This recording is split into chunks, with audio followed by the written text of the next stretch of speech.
যে এটা তোমার জন্য, এটাও তোমার জন্য। সকালবেলা দোকান গোছাতে গোছাতে এই গরমের মধ্যে দেখো কি অবস্থা হয়ে গেছে, একদম নাজেহাল অবস্থা। এরপর কোনো প্ল্যান ছাড়াই চলে গেলাম যমুনা ফিউচার পার্কের সামনে। চলে আসলাম আমাদের রায়হান বন্ধুর কাছে, রায়হান দাদা বলি আর কি তাকে আমরা। কেমন আছেন ভাই? ভালো। আপনি কেমন আছেন? আমি আমি ভালো নাই। কেন ভাই? কারণ আমার আপনার মতো যশোর এলাকা নাই। যশোর এলাকা, আচ্ছা খান। কি খাইবেন কোন? না কিছু খাবো না। আমরা কিছু খান। ধন্যবাদ দাদা, চলেন চলেন আমরা এখন আর এরপর রায়হান আমাকে একটা জুস নিয়ে দিল। যাই হোক ধন্যবাদ রায়হানকে। এই গরমের মধ্যে জুস খাচ্ছি, আরাম পাচ্ছি, আবার বাতাসের ফিল নিচ্ছি। এরপর রায়হান আর আমি চলে আসছি, উঠতেছি সিঁড়ি দিয়ে, আবার দুজন মিলে আলোচনা করতেছি যে কিভাবে শর্টকাটে বড়লোক হওয়া যায়। পরে হচ্ছে যে রায়হানও আমাকে কিছু টিপস অ্যান্ড ট্রিক্স দিল। এরপরে আমিও বলতেছি যে ঠিক আছে আমরা শুরু করে দেই বড়লোক হওয়ার একটা মিশন।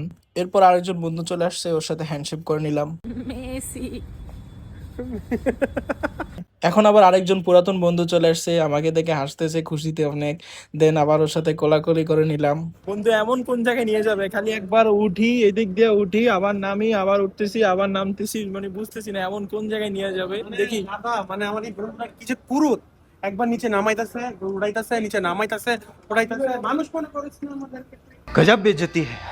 আমি তো চিনি না, আগে আসি নাই। অবশেষে আমরা পেয়ে গেলাম, এবার ট্রাই দেখি কেমন।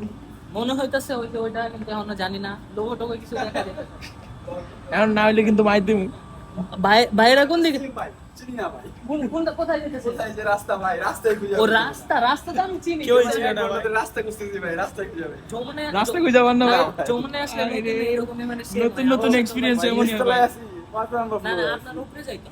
উপরতলায়। যাই হোক আমরা, তারা রাস্তা খুঁজে পাচ্ছে না আর আমরা এমআর আমরা ড্রাইভ খুঁজে মার্কেট পাচ্ছি না। খুঁজে পাইতেছি না। হ্যাঁ, ঠিক খালি ঘুরতেছি ঘুরতেই থাকি। অবশেষে সবটা পেয়ে গেলাম। দাদা ক্যাব পায়া খুশি। কিনে দিবেন দাদা? হ্যাঁ দাদা, দাদা কিনে দিবেন? ইনশাল্লাহ কিনে দিবনি।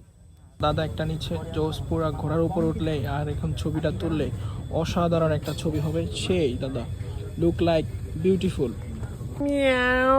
কৌতূহল নিয়ে আমিও পড়লাম, ভাবছিলাম যে আমাকেও ভালো লাগবে, কিন্তু দেখি যে আমাকে পুরো ডাকুদের মতো লাগতেছে, একদম ডাকাত ডাকাত। যাই হোক কিছু করার নাই, সবাইকে সবকিছুতে মানায় না, তাই তাড়াতাড়ি খুলে ফেললাম।